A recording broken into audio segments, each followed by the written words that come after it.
The Polar Express. Big train. The big light. It was written and illustrated by Chris Van Allsburg.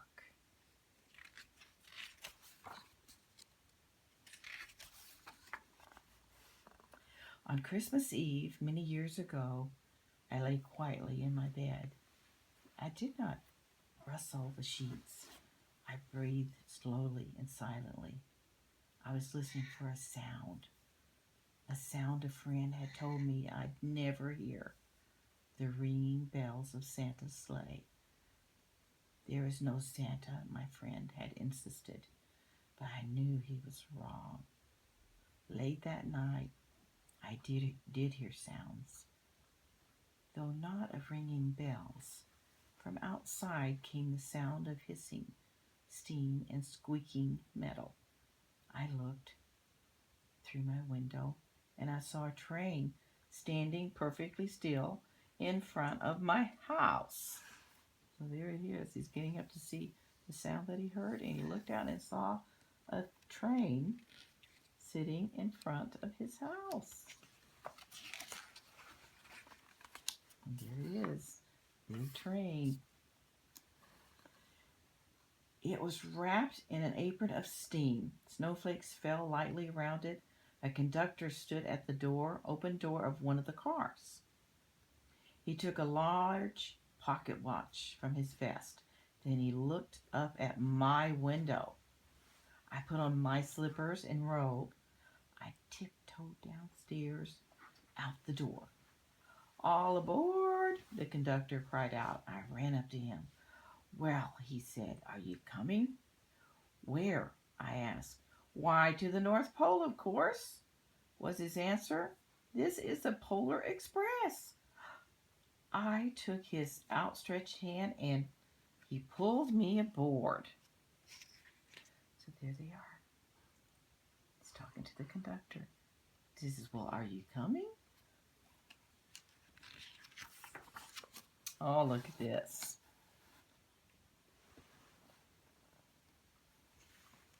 The train was filled with other children, and all in their pajamas and nightgowns. We sang Christmas carols and ate candies with nougat centers as white as snow.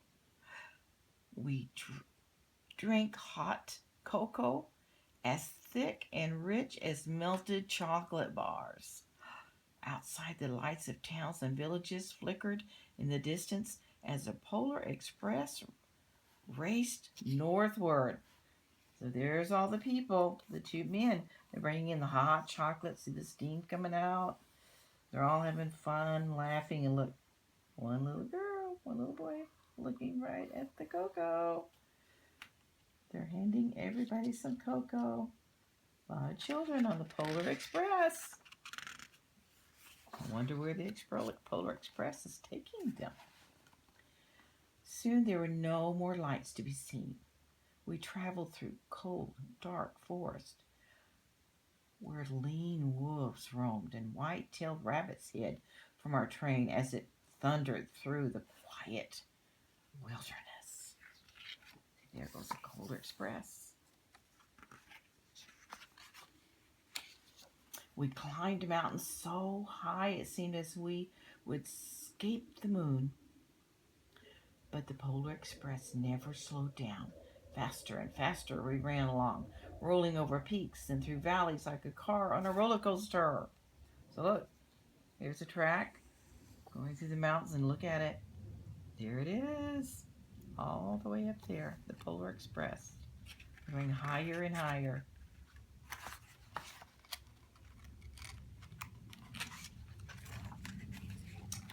The mountains turned into hills, the hills to snow-covered plains. We crossed a barren desert of ice, the great Polar Express ice cap. Lights appeared in the distance. They looked like the lights of a strange ocean liner sailing on a frozen sea. "There," said the conductor, "is the North Pole." See the light? There's the train. They're following the lights. They went over this big bridge.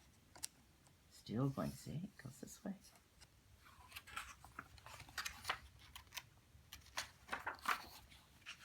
And there's all the lights of the city, the North Pole. The North Pole has a huge standing alone, the top of the world, filled with factories where every Christmas toy was made. At first we saw no elves. They are gathering at the center of the city, the conductor told us. That is where Santa will bring the first gift of Christmas. So the North Pole, they were going to see Santa. And Santa's going to give out the very first Christmas gift. Who receives the first gift? We all asked. The conductor answered, he will choose one of you. Oh, look, it's kind of snowing. There's all the buildings at the North Pole. Look, shouted one of the children. The elves! Outside, we saw hundreds of elves. As our train drew closer to the center of the North Pole, we slowed to a crawl. So crowded were the streets with Santa's helpers. When the Polar Express could go no further, we stopped, and the conductor led us outside. So down here's the train, and here's all the elves. It's kind of dark, but they're all there. Who's that? And the elves.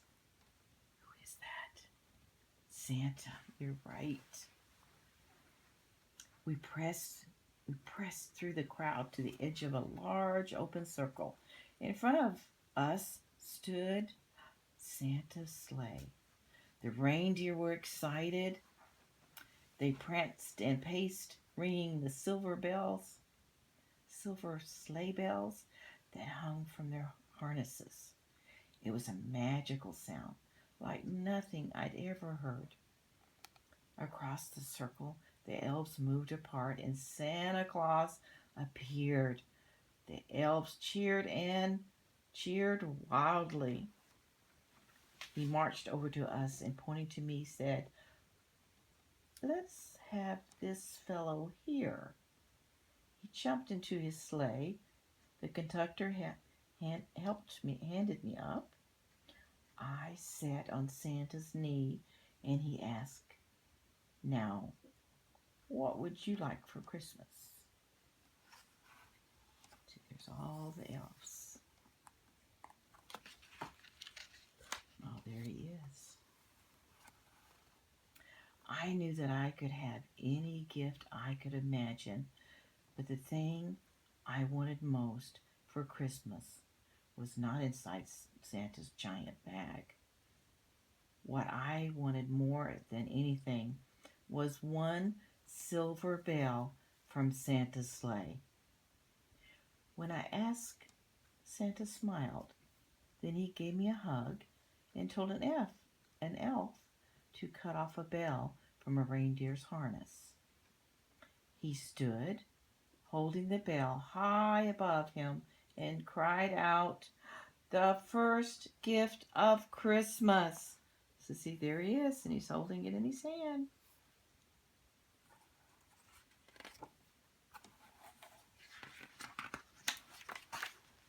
Look at that. There's all the elves down there. Santa's in the sleigh. There's a reindeer.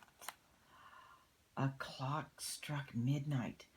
As the elves roared their approval, Santa handed the bell to me, and I put it in my bathrobe pocket. The conductor helped me down from the sleigh. Santa shouted out the reindeers' names and cracked his whip. His team charged forward and climbed into the air.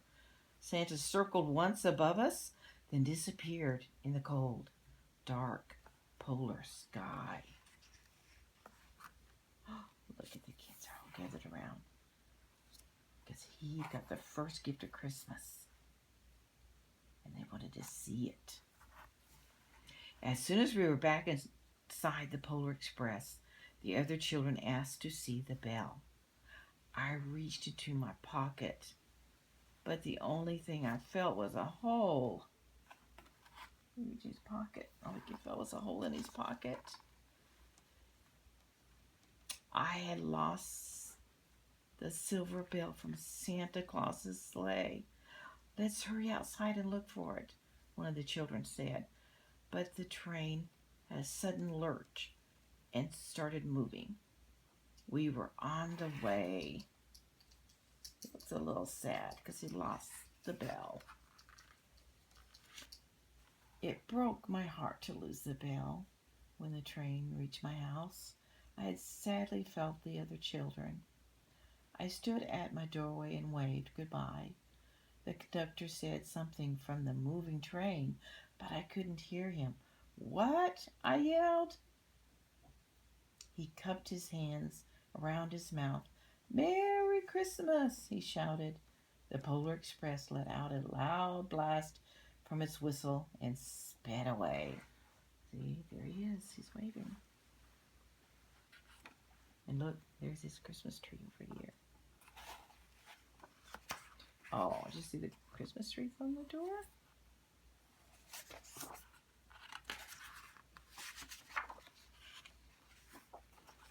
On Christmas morning, my little sister Sarah and I opened our presents. When it looked as if everything had been unwrapped, Sarah found one last small box behind the tree. It had my name on it. Inside was a silver bell. There was a note. Found this on the seat of my sleigh. Fix a hole in your pocket. Signed, Mr. C. Who's Mr. C? Mr. Christmas. Mr. Claus. Santa Claus. I shook the bell. It made the most beautiful sound my sister and I had ever heard. But my mother said, "Oh, that's too bad." "Yes," said Father, "it's broken." When I'd shake the bell, my parents had not heard a sound.